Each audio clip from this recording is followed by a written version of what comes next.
Okay, तो हम लोग हमारा ऑर्गेनॉन का कंटिन्यू करते हैं। हमने फॉर एग्जाम्पल नंबर 13 तक किया था, जहाँ पर हम वाइटल फोर्स क्या होता है, उसके क्या फंक्शंस होते हैं, वो हमने देखा था। और अब हम उससे आगे बढ़, तो एफोरिज्म नंबर 14 में ये हमको बताते हैं,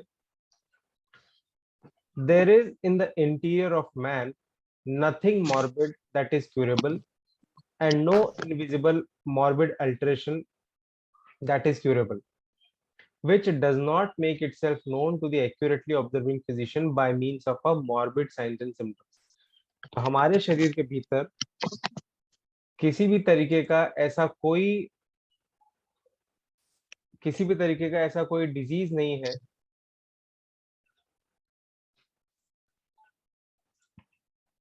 एक सेकंड। हाँ, तो हमारे शरीर के अंदर कोई भी चीज ऐसा मॉर्बिड यानी डिजीज नहीं है जो क्यूरेबल ना हो, और कोई ऐसा चीज नहीं है जो इस तरीके से इनविजिबल हो कि वो बाहर दिखाई ना दे। And no invisible morbid alteration that is curable, कोई भी ऐसा चीज हमारे शरीर के भीतर नहीं है जो अल्टर हो जाए और हमको पता ना चले। Which does not make itself known to the accurately observing physician by means of morbid science and symptoms. जो एक्यूरेटली ऑब्जर्विंग फिजिशियन से छुपा हुआ रह जाए, ऐसा कोई भी अल्टरेशन हमारे शरीर के भीतर हो नहीं सकता। और ये जो अरेंजमेंट है, an arrangement in perfect conformity with the infinite goodness of the all wise preserver of human life। और ये जो परफेक्ट कंफर्मिटी यानी अंदर अगर चेंजेस आए तो बाहर दिखाई देगा, बाहर अगर चेंजेस हैं तो इसका मतलब होता है कि अंदर चेंजेस हैं, अंदर चेंजेस हो चुके हैं। ये जो ईश्वर का बनाया हुआ एक बहुत ही परफेक्ट कंफर्मिटी है जो हमेशा चलता रहेगा, और बहुत ही बढ़िया तरीके से इसको अरेंज किया गया है।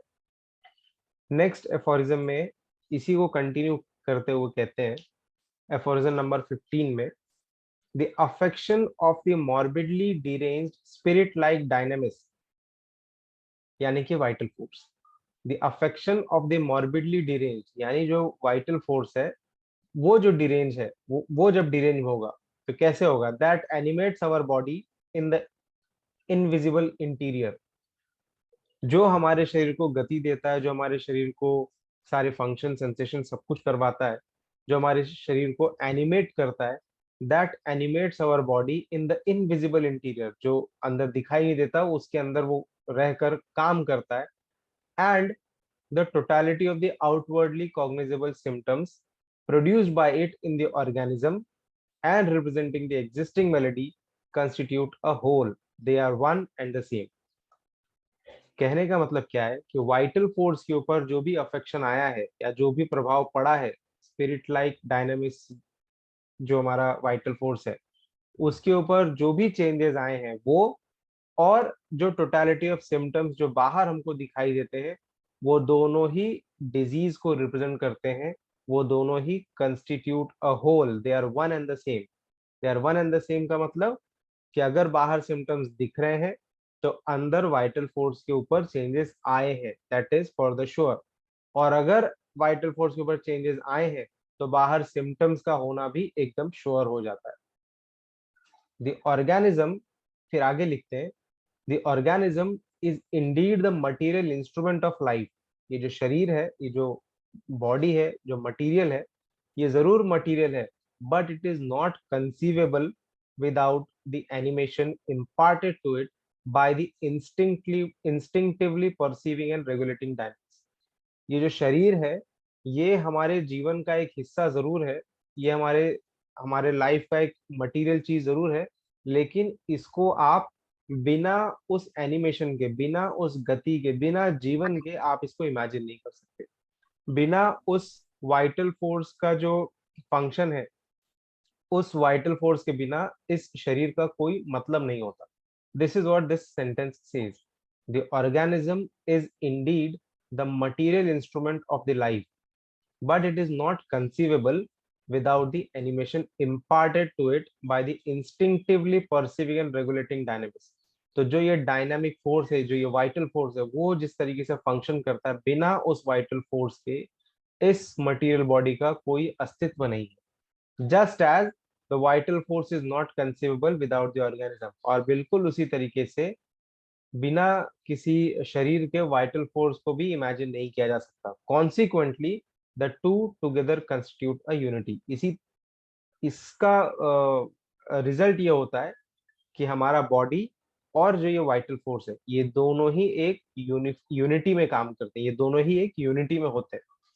Although in thought our mind separates this unity into two distinct conceptions, हम अपने मस्तिष्क में इसको दो भाग में जरूर बांटते हैं for the sake of easy comprehension. हम इसको अलग अलग करके पढ़ते हैं ताकि हम इसको आसानी से समझ सकें, लेकिन ये दोनों ही एक एक ही चीज को रिप्रेजेंट करते हैं, ये दोनों ही एक यूनिटी में काम करते हैं। फिर एफोरिज्म 16 में आते हैं। यहाँ पर ये क्या कहते हैं, यहाँ पर ये बताते हैं आगे का कहानी। Our spirit our vital force as a spirit like dynamics can not be attacked and affected by injurious influences on the healthy organism caused by the external inimical forces that disturb the harmonious play of life otherwise than in a spirit like dynamic way and in like manner। तो हमारा जो vital force जिसका nature है कि वो dynamic nature का होता है, डायनामिक उसका अ, उसका जो उसका जो प्रकृति है, वो क्योंकि डायनेमिक नेचर का है, तो उसको अगर कोई चीज अगर इन्फ्लुएंस कर रहा है जो हमारे लाइफ के लिए इनिमिकल है, तो उसका भी प्रकृति जो होगा, उसका भी जो नेचर होगा, वो भी डायनामिक तरीके का ही होगा, वो भी डायनामिक मैनर का ही होगा।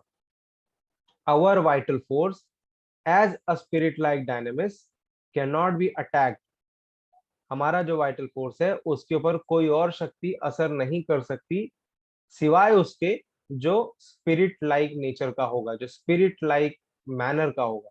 Our vital force as a spirit like dynamics can not be attacked and affected by injurious influences on the healthy organism caused by the external inimical forces that disturb the harmonious play of life otherwise than in a spirit like dynamic way and in like manner। यहाँ तक clear होगा। इसका एक example अगर हम इसे सरल इसमें समझें, तो अगर कोई कुश्ती वाला पहलवान है तो उससे आप क्रिकेट खिलवा कर उसको गोल्ड मेडल नहीं दिलवा सकते।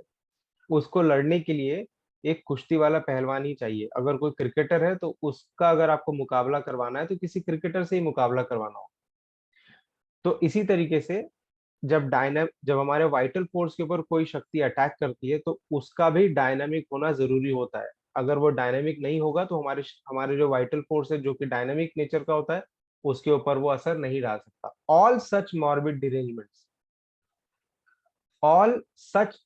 derangements cannot be removed from it by the physician in any other way than by the spirit like alternative powers of the serviceable medicines acting upon our spirit like vital force। तो जिस तरीके से हमारा vital force dynamic है, तो इस dynamic vital force को derange करने के लिए या डेविएट करने के लिए अ, उसको अपने उसके फंक्शन से हटाने के लिए, उसके ऊपर बुरा प्रभाव डालने के लिए जिस शक्ति का इस्तेमाल होगा, वो शक्ति भी डायनामिक होना बेहद जरूरी है।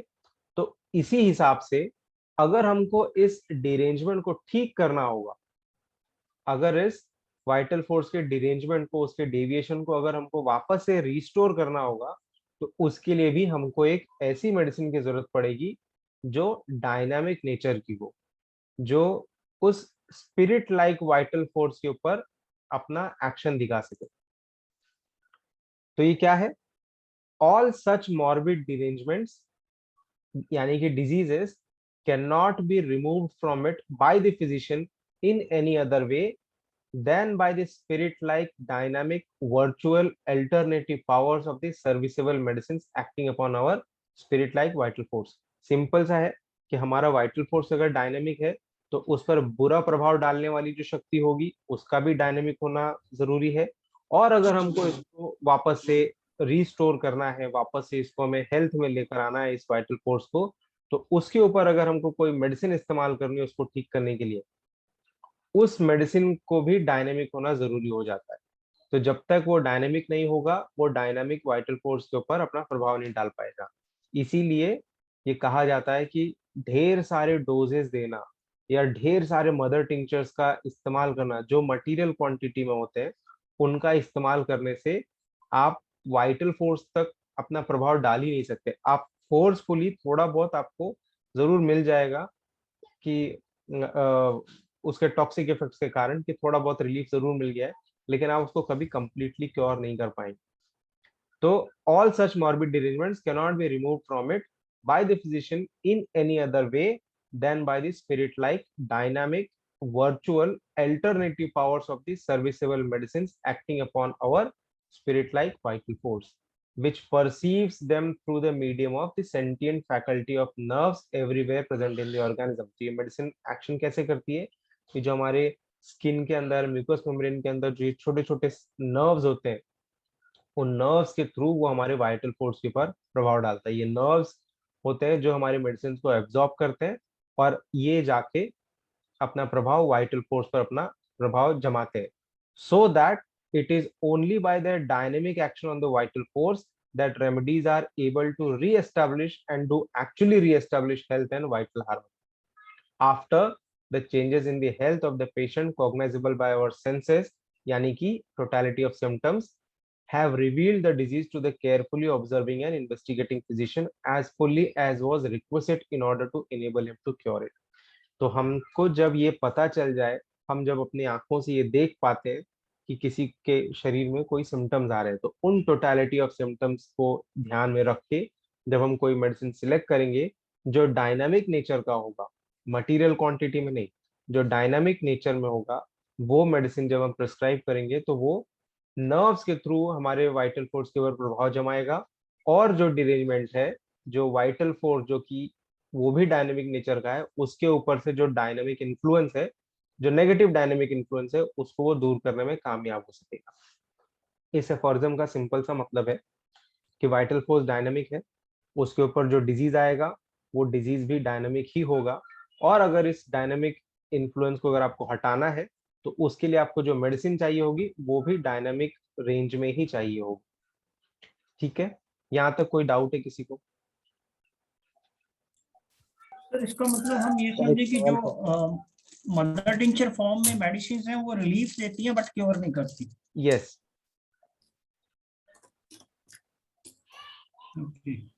सर एक सवाल है सर। जी पूछिए। सर यहाँ पे तो एकदम क्लियर है कि अगर डायनामिक मेडिसिन नहीं होगा तो क्योर पॉसिबल नहीं है। जी तो सर फिर ये मदर टिंचर होम्योपैथी में कैसे आया है? इतना क्लियर बोलने के बावजूद ये कैसे आया मदर टिंचर होम्योपैथी में? मदर टिंचर तो रॉ पोटेंसी है ना। मदर जो भी मेडिसिन बनती है तो पहले मदर टिंचर में ही तो बनेगा। तो जो लोग मटेरियलिस्टिक माइंड के होते हैं वो डायरेक्टली रॉ फॉर्म में यूज करना चाहते सर इसको तो सर हैं। एक तरह से फॉर appropriate जो है एग्जाम्पल, सर। अगर आपको रोटी बनाना है, ठीक है, या आपको पराठा बनाना है, या आपको लेट अस से कि आपको ब्रेड बनाना है, तो बनाएंगे तो आप आटे से ही ना, आटे को ही गूंथ के बनाएंगे ना आप।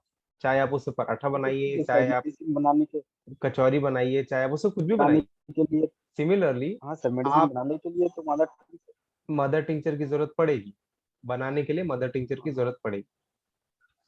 लेकिन सर इस्तेमाल करने से तो यहाँ पे मना किया गया है ना सर, एक बिल्कुल तरह मना से। किया गया है, मना तो किया गया है, लेकिन आप किसको रोकोगे? अगर किसी ये सर फिर अगर सर कोई इतना व्यक्ति ह्यूज की इस्तेमाल कैसे आया? अ, क्या कह रहे हैं?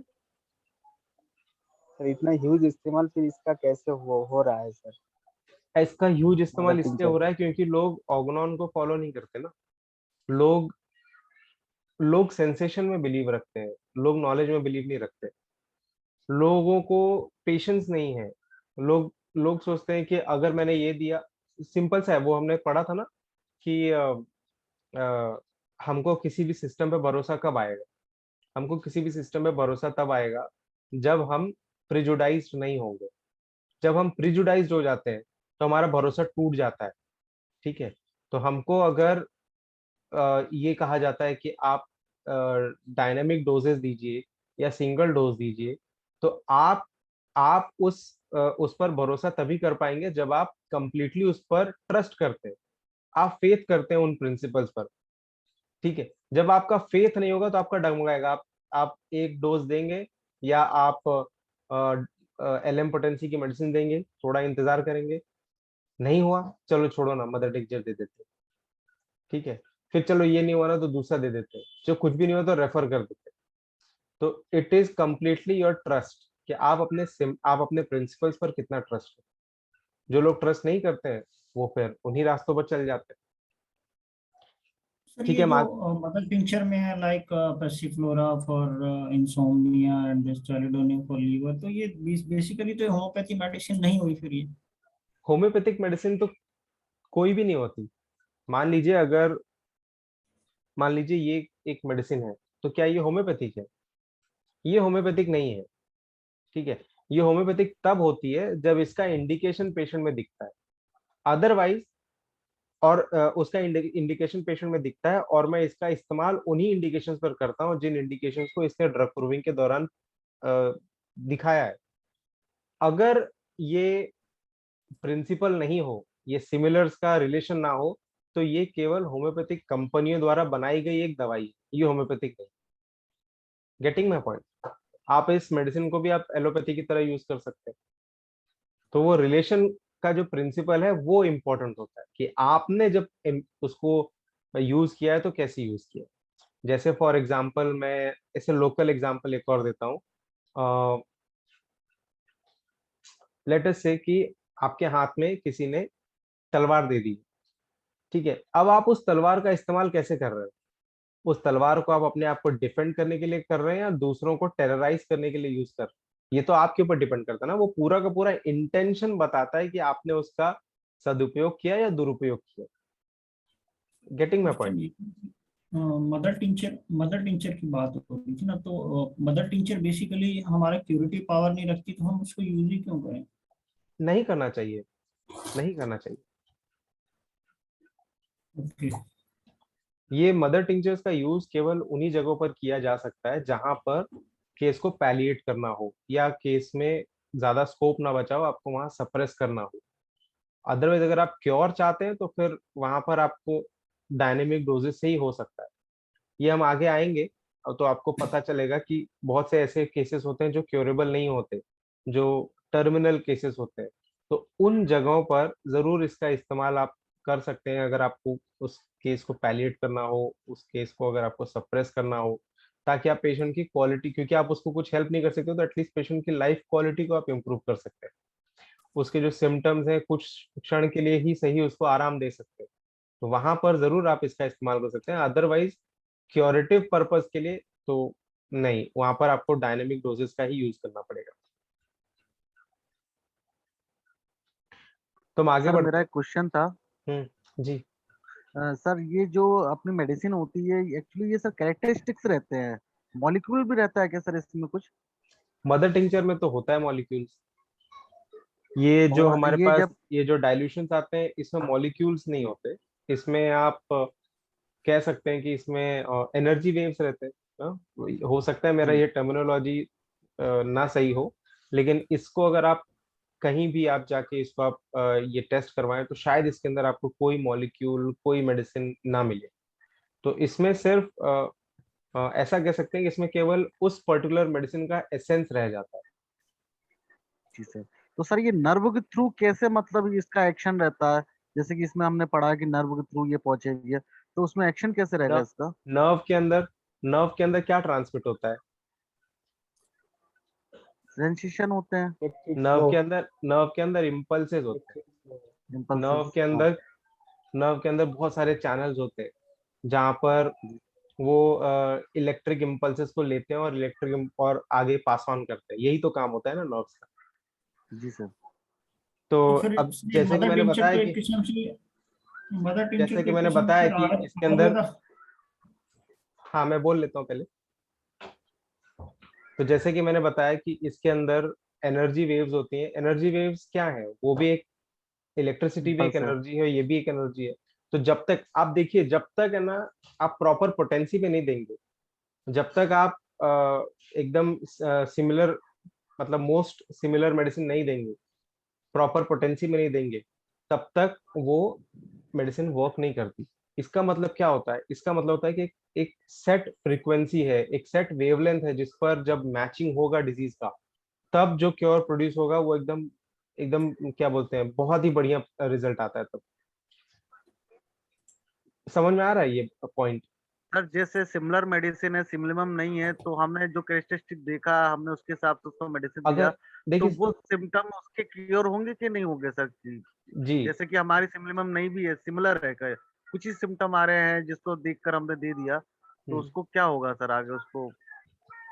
तो जिन सिम्टम्स को कंसिडर करके आपने दिया है, वो उतने सिम्टम्स को कवर करेगा, वो उतने को क्योर करेगा। वो सिमिलिमम ढूंढने का प्रयास हम और आप सब करते हैं, लेकिन वो सिमिलिमम है या नहीं है, इसको तय करने का तो कोई मापदंड नहीं है। उसको तय करने के लिए तो केवल एक ही तरीका है कि पेशेंट का फॉलोअप देखिए। फॉलोअप में वो क्या लेकर आ रहा है। अगर फॉलोअप में पेशेंट अच्छा आता है, सारे सारे सिम्टम्स चले जाते हैं, और वो क्या कहते हैं, रिटर्न ऑफ ओल्ड सिम्टम हो जाता है, तो आप कहेंगे कि ये सिमिलिमम था। कोशिश तो हम सभी करते हैं, लेकिन कई बार ये संभव नहीं है ना कि हर केस में आप सिमिलिमम एकदम एक ही फर्स्ट इंस्टेंस में ही आप पहुंच जाएंगे। तो आप सिमिलर देते हैं, तो जितने जितने को वो कवर करता है, उतने पे वो काम करता है। ठीक है, फिर उसके बाद नई पिक्चर अराइज होती है। जब नई पिक्चर अराइज होती है, तो आप फिर से मेडिसिन देते हैं, बाकी के जो बचे हुए सिम्टम्स है उनको ध्यान में रखें। ठीक है, ये सब आएगा, ये सब प्रैक्टिकल पार्ट है। हम लोग आगे देखते हैं। इसमें कहते हैं, इसका फुटनोट है, फुटनोट नंबर 9, जिसमें ये लिखते हैं डायनामिक, जो इन्होंने एग्जांपल दिया था इसमें, vital spirit like dynamic virtual alternative power हमको चाहिए, उसी के एवज में ये डायनेमिक को एक्सप्लेन कर रहे हैं कि हमारा जो इमेजिनेशन होता है ना, हम जो सोचते हैं, हम जो डरते हैं, इन सब से भी डिजीज हो सकता है, और डिजीज को क्योर भी किया जा सकता है। Most severe diseases may be produced by sufficient disturbance of the vital force through the imagination and also cured by the same means।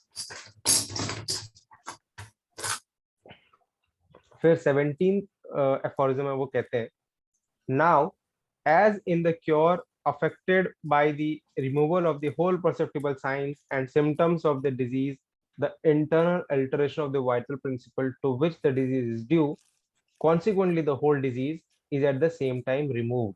जब हम जितने भी सिम्टम्स हमको परसेप्टिबल हैं, उन सारे सिम्टम्स को जब हम रिमूव कर देते हैं, तो इसका मतलब होता है कि जो अंदर जो अल्टरेशन हुआ है वाइटल प्रिंसिपल के ऊपर, उस वो भी साथ ही साथ रिमूव हो जाता है।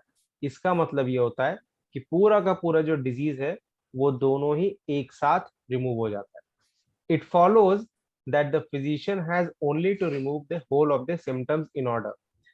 इसका मतलब ये होता है कि हमको केवल और केवल जो सारे सिम्टम्स हमको शरीर पर दिखाई दे रहे हैं, जिनको हम समझ सकते हैं, जिनको हम ऑब्जर्व कर सकते हैं, वो सारे सिम्टम्स जब एक साथ निकल जाते हैं, उनको ही केवल निकालना बनता है। और जब वो निकल जाते हैं, तो जो डिजीज है at the same time to abrogate and annihilate the internal change, साथ ही साथ अंदर जो वाइटल प्रिंसिपल को जो चेंजेस आए हैं, वो भी साथ ही साथ एनिलेट हो जाते हैं। एनिलेट का मतलब होता है कंप्लीटली रिमूव हो जाते हैं।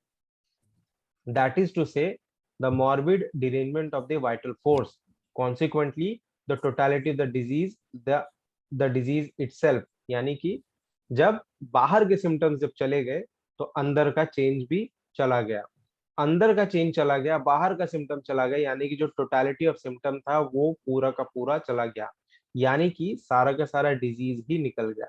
But when the disease is annihilated, the health is restored, and this is the highest, the sole aim of the physician, who knows the true object of his mission, which consists not in learned sounding prating, but in giving aid to the sick। तो जब ये पूरा का पूरा health जब restore हो गया है, यही हमारा लक्ष्य है, यही हमारा सबसे बड़ा मिशन है, कि हम बोल बचन करने से ज्यादा हम लोगों की मदद करने में हेल्प करें। लर्नेड साउंड प्रैटिंग का मतलब होता है कि अपने आप को इस तरीके से प्रेजेंट करना कि मैं बहुत ज्ञानी हूँ, मैं बहुत ज्यादा जानता हूँ, अपने बारे में बोल बचन करना, उससे बेहतर यह है कि हम जो बीमार व्यक्ति है, जो बीमार लोग हैं, उनकी हम सहायता करें, उनको हम हेल्प करें। इसमें एक फुटनोट और आता है, फुटनोट नंबर 10। ये रेफरेंस में है, is eight the same time removed, और ये उसी डायनामिक जो हम इमेजिनेशन की बात कर रहे थे उसी को ये आगे बढ़ाता है। A warning dream or superstitious fancy, a solemn prediction that death would occur at a certain day or at certain hour has not unfrequently produced all the signs of commencing and increasing disease of approaching death, and death itself at the hour announced, which could not happen without the simultaneous production of inward change. And hence, in such cases, all the morbid signs indicating of approaching death have frequently been dissipated by an identical cause, by same cunning deception or persuasion to a belief in the contrary, and the health suddenly restored, which could not have happened without the removal by means of this mortal remedy of the internal and external morbid change that threatened death. हमने देखा होगा, सुना होगा, हम अपने आसपास observe भी किया होगा कि किसी को जब कोई डरावना सपना आ जाए या किसी तरीके का कोई भय आ जाए, कोई डर आ जाए और उसके मन में ये बात बैठ जाए कि अब मेरी मृत्यु होने वाली है, तो धीरे धीरे उसके अंदर वो साइंस और सिम्टम्स भी आने लगते हैं जो किसी भी व्यक्ति में आते हैं जब वो मृत्यु की ओर अग्रसर होता है, वो सारे चेंजेस आने लग जाएंगे। और जैसे ही आप उसको कोई एक मेडिसिन देते हैं जिसके अंदर इस तरीके के सिम्टम्स होंगे, वो सारे जो डेथ के साइंस होंगे वो सब निकलते चले जाते। तो जो वो कहते हैं कि इमेजिनेशन से आप डिजीज को ला भी सकते हैं और इमेजिनेशन से आप डिजीज को क्योर भी कर सकते हैं। तो ये उसी का एक एग्जाम्पल है। ये जो हमारे इमेजिनेशन हैं, जो हमारे फियर्स हैं, जो हमारे एंजाइटीज हैं, जो हमारे गिल्ट है हमारे मन का, या हमारे मन में किसी के लिए बदले की भावना है, रिवेंज की भावना है, किसी के ऊपर गुस्सा है या अपने ऊपर गुस्सा है, न्याय अन्याय की भावना है, या किसी के लिए नफरत की भावना है, ये सब क्या है? ये सारे के सारे डायनेमिक नेचर के ही होते हैं। ये सारे के सारे स्पिरिट लाइक ही होते हैं, इनका कोई रूप नहीं है, कोई रंग नहीं है। किसी के गुस्से को आप महसूस जरूर कर सकते हैं लेकिन उस गुस्से को आप छू नहीं सकते। किसी के दुख को आप महसूस कर सकते हैं लेकिन उसको आप छू नहीं सकते, उसको आप टच नहीं कर सकते। आप कुछ नहीं कर सकते, वो है। ये सब क्या है? इन सब की प्रकृति कैसी है? डायनामिक है। इन सब का नेचर कैसा है? स्पिरिट लाइक है। नेक्स्ट देखते हैं। इट इज ओनली दस the that God, the preserver of mankind, could reveal his wisdom and goodness in reference to the cure of the disease to which man is liable here below, by showing to the physician that what he had to remove in disease in order to annihilate them and thus re-establish health. तो इसलिए हम सबको भगवान का शुक्रगुजार होना चाहिए कि उन्होंने वो सारा कुछ, यानी वो सारे सिम्टम्स जो जरूरी हैं किसी भी पेशेंट को ठीक करने के लिए, वो सारे सिम्टम्स उस पेशेंट के शरीर पर दिए। अगर ये सिम्टम्स नहीं होते तो क्या कर सकते थे हम पहचान भी नहीं सकते थे कि उसको डिजीज है। But what would we think of his wisdom and goodness if he has shrouded in mysterious obscurity that which was to be cured in disease? जो भी डिजीज में क्योर करना है उसको अगर उन्होंने कहीं छुपा दिया होता तब आप क्या कर सकते थे उसमें? तब कोई कुछ नहीं कर सकता था। As is asserted by the dominant school of medicine, which affects to possess a supernatural insight into the nature of things and shut it up in the hidden interior, and thus rendered it impossible for man to know the malady accurately, consequently impossible for him to cure it. तो अगर हमको ये symptoms दिखाई ना दे जो उस disease में cure करना है, वो सारे सिम्टम्स चाहे माइंड के हों चाहे बॉडी के हों, अगर वो हमको समझ में ही ना आए तो हम उसको क्योर कैसे कर सकते हैं? हम उसको क्योर ही नहीं कर पाएंगे। ये ईश्वर का एक तरीके से हमारे लिए वरदान है कि जो कुछ भी हमको चाहिए किसी भी डिजीज को क्योर करने के लिए, वो सब कुछ उन्होंने शरीर के बाहर रखा है, उसको अंदर नहीं रखा।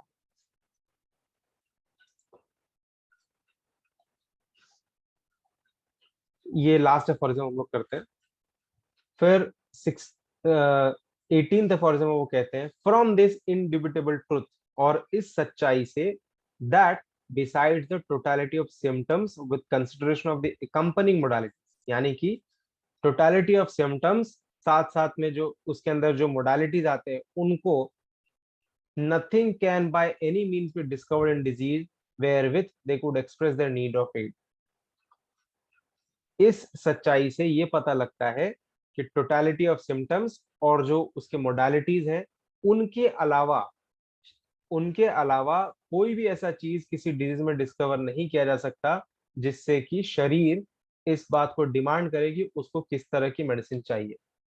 इट फॉलोज अनडिनायबली, ये बिना किसी संशय के ये कहा जा सकता है, that the sum of all the symptoms and conditions in each individual case of disease must be the sole indication, the sole guide to direct us in the choice of remedy। तो इसको बिना किसी संशय के कहा जा सकता है कि जो total sum of all the symptoms, देखिए यहाँ पर उन्होंने सिंगल सिम्टम की बात नहीं कही, यहाँ पर उन्होंने एक एक इकलौते सिम्टम की बात नहीं की, उन्होंने कहा sum of all the symptoms, sum of all the symptoms and conditions in each individual case of disease must be the sole indication। sum of all the symptoms हर एक केस के अंदर, इन each individual case of disease, यही soul indication होंगे, soul guide होंगे जो हमको choice of remedy करने में सहायक होगा। यहाँ तक कोई डाउट है आप लोगों को तो आप लोग क्वेश्चन पूछ सकते हैं। हम लोग बाकी का कल कंटिन्यू करेंगे। अभी हमारे पास 5 मिनट का समय बचा हुआ।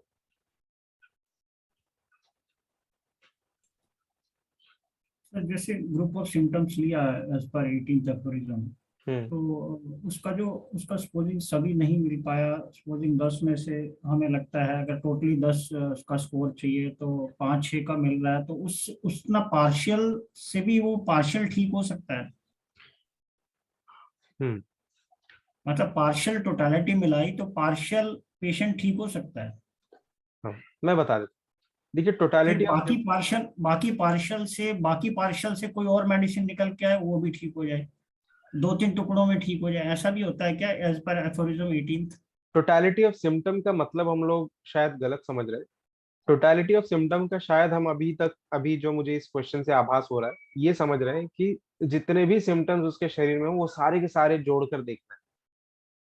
नहीं, लेकिन ऐसा नहीं। हाँ वो मैं बता दूं, लेकिन वो सारे के सारे जोड़कर नहीं देखना होता है। उस पेशेंट के अंदर जो भी कैरेक्टरिस्टिक सिम्टम होंगे, जो उसके यूनिक सिम्टम्स होंगे, जो कुछ उसके अंदर अलग होंगे, अब वो अलग कैसे आप पहचानेंगे? तो वो सिम्टम या तो बहुत तीव्रता में होना चाहिए, या तो उस सिम्टम के साथ कोई मोडालिटी जुड़ा हुआ होना चाहिए, या तो उस सिम्टम के साथ कोई कॉन्कोमिटेंट जुड़ा हुआ होना चाहिए, या वो सिम्टम जनरल नेचर का होना चाहिए, या वो कोई कॉज होना चाहिए, या कोई स्पेसिफिक टाइम की मोडालिटी होनी चाहिए, कोई एग्रीवेशन फैक्टर होना चाहिए, कोई एमलरेटिंग फैक्टर होना चाहिए।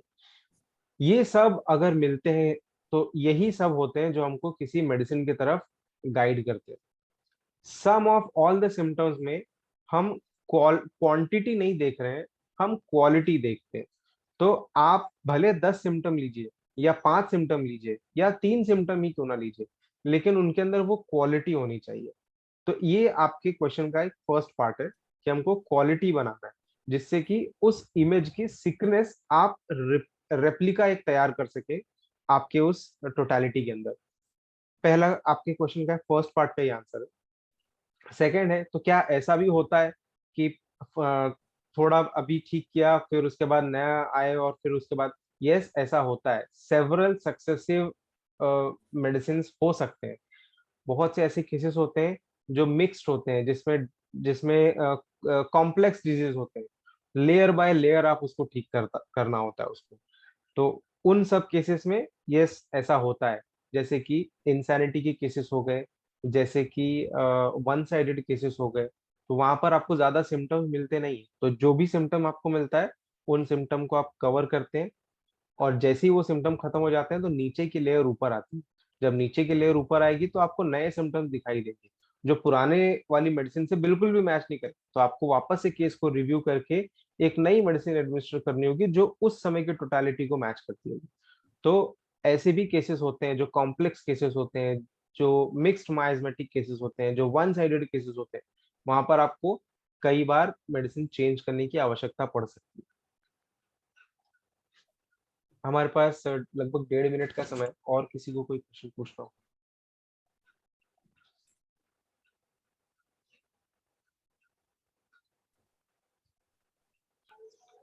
सर होम्योपैथी में सर ब्राइटक और भी कुछ क्वेश्चन डाले थे मैंने 2-3, वो प्लीज रिप्लाई मैं देखता कर हूँ दीजिएगा। जी, मैं देखता हूँ क्वेश्चन।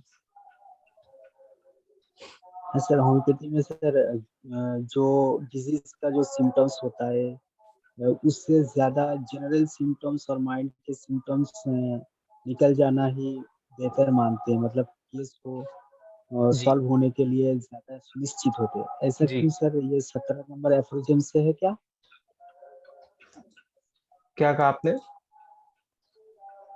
सर होम्योपैथी में डिजीज में? जनरल सिम्टम्स और माइंड माइंड सिम्टम्स का जो डेवलपमेंट होने से हमको पता लगता है कि केस क्योर होने वाला है, तो ये कौन सा एफोरिज्म 17 नंबर से आता है सर? 17 नंबर नहीं, ये एफोरिज्म 210 से आता है। ये अभी बहुत आगे है। जनरल सिम्टम्स इसलिए इंपॉर्टेंट होते हैं कि वो जनरल सिम्टम्स, जनरल का मतलब बॉडी का सिम्टम नहीं होता है। जनरल का सिम्टम होता है वो सिम्टम जो उस पेशेंट को रिप्रेजेंट करता हो। जैसे मान लो फॉर एग्जांपल मुझे पानी की प्यास है, पर मुझे ठंडे पानी की प्यास, और मैं जब भी पीता हूँ ठंडा पानी ही पीता हूँ, तो ये डिजायर फॉर कोल्ड ड्रिंक या कोल्ड वाटर, ये मेरा जनरल सिम्टम है। ठीक है, प्यास मेरे किसी एक ऑर्गन को नहीं लगता है, पूरे पूरे पूरे शरीर को लगता है, केवल गले को प्यास नहीं लगती। तो एक ऐसा सिम्टम जो उस पूरे शरीर पर लागू होता हो, उनको हम जनरल कहते हैं। ठीक है, तो हम आज का यहीं पर एंड करते हैं, ये चर्चा फिर शुरू रखेंगे। ये बहुत ही